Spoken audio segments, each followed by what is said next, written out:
Mr. President, thank you again for being back with us on Telemundo. Thank you, Jose. Thank you very much. Mr. President, Latinos are on the front line in many ways. They're tending our fields, transporting our goods. They're on the front line in the hospitals. Right. And as many as 30,000 hospital workers are DACA recipients, and yet you seem to be laser focused on deporting DACA. Yeah. Why? I'm not at all. I'm taking care of DACA. I had to deal with the Democrats and they broke the deal. The DACA could have been taken care of 2 years ago, but the Democrats broke the deal. All of a sudden they just broke it for no reason. Actually, they had a court case that slightly went their way and they said, oh, let's not talk about the deal anymore. You remember that. We talked about it. Mm-hmm. The deal was done. DACA is going to be just fine. We're putting it in, but it's going to be just fine. And I'm going to be, over the next few weeks, signing an immigration bill that a lot of people don't know about it. You have breaking news, but I'm signing a big immigration bill. Is this an executive order? I'm going to do a big executive order. I have the power to do it as president, and I'm going to make DACA a part of it. But we put it in, and we're probably going to then be taking it out. We're working out the legal complexities right now, but I'm going to be signing a very major immigration bill as an executive order, which Supreme Court now, because of the DACA decision, has given me the power to do that. Just so I could understand better, so you're planning to include a provision for DACA under an executive order to give the 750,000 people legalization, at least temporary? Well, what I'm going to do is they're going to be part of a much bigger bill on immigration. It's going to be a very big bill, a very good bill, a merit-based bill, and it will include DACA. And I think people are going to be very happy. In the meantime, we'll put it in, we'll take it out. I think people are going to be very happy with it. But one of the aspects of the bill, which frankly nobody knows about until right now because I told no other reporter, so you have breaking news, congratulations. But one of the aspects of the bill is going to be DACA. We're going to have a road to citizenship. Okay, so that's as an executive order, not as a congressional bill. If you look at the Supreme Court ruling, they gave the president tremendous powers when they said that you could take in this case, 700,000 or so people. Right. So they gave powers. Based on the powers that they gave, I'm going to be doing an immigration bill, one of the aspects of the bill that you'll be very happy with and that a lot of people will be, including me, and a lot of Republicans, by the way, will be DACA. We'll give them a road to citizenship. When is this going to be I would done? say over the next 4 weeks. We're all being asked to wear masks. Yeah. Is it difficult for you to put on a mask? No, it's not difficult at all. In fact, I'll be going to Walter Reed, I believe, tomorrow, and I think when you're in a hospital, you should definitely wear a mask. It wouldn't be difficult at all for me.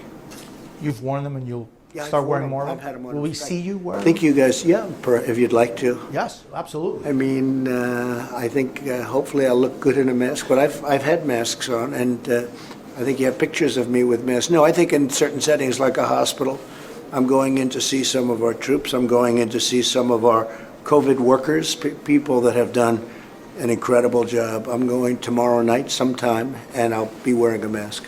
The numbers of new people infected are going through the roof. Hospitalizations, more than 435 new hospitalizations in Florida. The deaths have been on the increase. Los Angeles had a 100% increase in the number of deaths over last week. You have called yourself a wartime president. Is the United States losing the war against COVID? No, we're winning the war, and we have areas that flamed up, and they're going to be fine over a period of time. But unfortunately, we had this plague sent in from China, and it's a disgrace that they didn't stop it in China. They should have stopped it. I put the ban up. If we didn't put the ban, it would have been much worse. If we didn't do a closure, we would have had millions of deaths instead of where we are right now. But it's far too many. One is far too many. But our testing is far superior to anybody. So we've now tested almost 45 million people, and that's helping greatly. But it flared up in areas where they thought it was ending, and that would be Florida, Texas, a couple of other places. And they're going to have it under control very quickly. You talk about China. Is China an enemy of the United States? Well, I wouldn't say they're a great friend right now, because I really believe they could have stopped this. Was it done on purpose? I don't want to answer that question, but was it... Do you think it was? Could it have? Probably not. It was probably incompetence or a mistake. A mistake was made. It got out. It affected one person, 2 people, and then 10 people, and all of a sudden it was all over Wuhan. But they stopped it largely. They stopped it from leaving Wuhan, except when it came to the rest of the world. So you have 188 countries right now that are going through hell because of this, and it was a tragic mistake, let's say, or maybe it wasn't a mistake, but whatever it was, it caused a lot of damage, and it was caused by China. Latinos are being disproportionately hit by COVID. It's really staggering how disproportionately Latinos are being affected by COVID. Why do you think that is?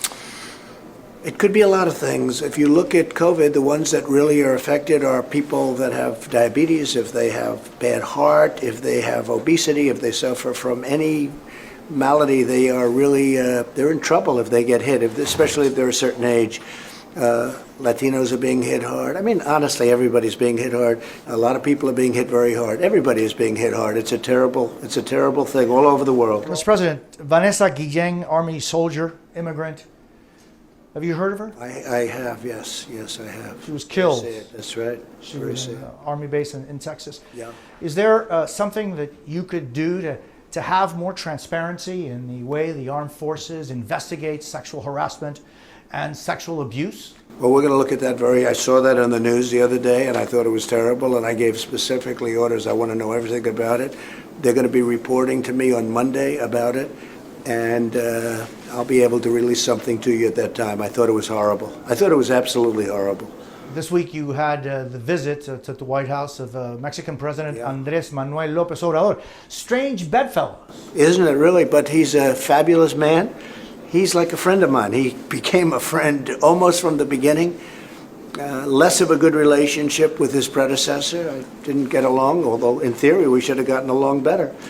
But the president and I had a tremendous day yesterday, 2 days ago, and we are doing a lot of good things for our country, mutually good things for our country. Just last year on Mexico, you said, and I can quote you on this, people have been saying for years that we should talk to Mexico. The problem is that Mexico is an abuser of the United States, taking but never giving. Either they stop the invasion of our country by drug dealers, cartels, etc., or we'll have taxation and tariffs.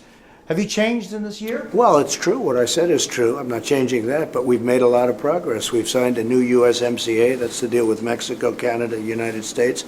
We got rid of the horrible NAFTA deal, which was a disaster for the United States. We now have Mexico supplying 27,000 soldiers on our border. We have very few people coming in. We've built a wall up to 250 miles. It's now continuing. We're building approximately 7 miles a week, and we'll have almost 500 miles very shortly. And the wall has had a huge impact on the border. So the border is a much different place. Very few people are getting through. We've changed rules, regulations, and even laws on the border. And you'll be seeing in the immigration bill that I just talked about some very interesting things happen.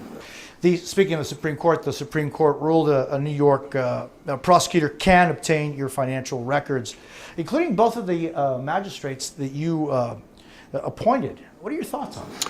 Well, I was more or less happy with the decision, because when you read the decision, they're going to have to go through a lot. It can't be a witch hunt, which it is. It's a political witch hunt. And I've been going through it for approximately 4 years, longer than I've been president. It started before. We caught President Obama. We caught Vice President Biden spying on my campaign. We caught Comey lying. We caught Brennan and Clapper lying. We caught a lot of things are happening. And a lot of action is going on with respect to that. When someone spies, that has repercussions. You're saying that the president and the vice president spy on you? Of course. President Obama knew. Vice President Biden knew. They were spying on my campaign. Everybody knows. When I had mentioned this as a distinct possibility years ago, everybody laughed and smiled and they thought it was funny. Now, there's no doubt about it. And that's a very serious charge. The president, the vice president totally knew they were spying on my campaign. Comey lied, you know that. What do you base on that they both Brennan knew lied. and that were spying on your campaign? Well, no, it's a very serious thing when you're not allowed to do that. They're spying, using intelligence to spy on the opposing party's campaign. A thing like this has never happened before. But that's a very, very serious thing. And they got caught. They got caught. Now, let's see what happens, but they got caught. But that's a big deal.